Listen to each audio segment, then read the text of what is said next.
Now, you filmed the graduation, right? I don't think a lot of people realize the extra filming stuff that you do, for the college, for I the used to do the university. graduations on video. I've done that for so many years. I don't do it anymore. They have another team, a crew that they hire, which they cover quite nicely.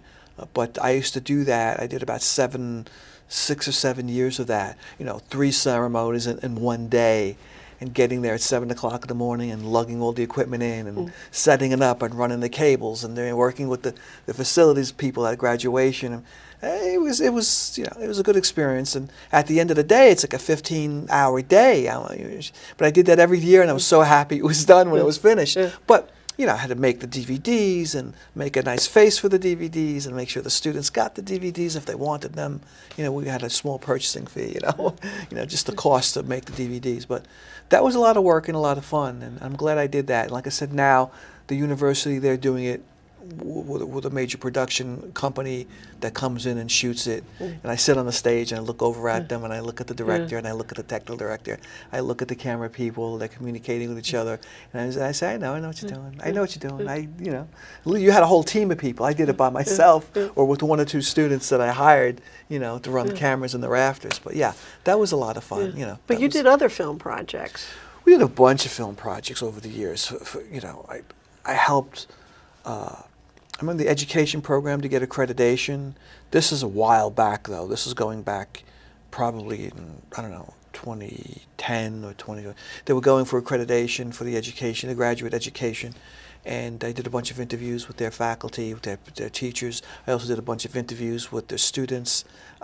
So we had the professors on one side talking about the experience of planning the curriculum. Then we had the students, which were all adults because it's graduate school, talking about their experience and talking about the professors. And they used that to help get accreditation for the program at that time. I don't know what's happening with that program. It's a long time ago. I did that. I worked with nursing at one point, doing videos, demonstration videos for them. I'm always working with somebody at the university to do a project to help their program, go well, get better. And now with social media and videography, you need videography for everything. You can't just speak, you can't just write. You need to capture that so you could replay it at will on YouTube or Facebook or something to promote the program you're doing.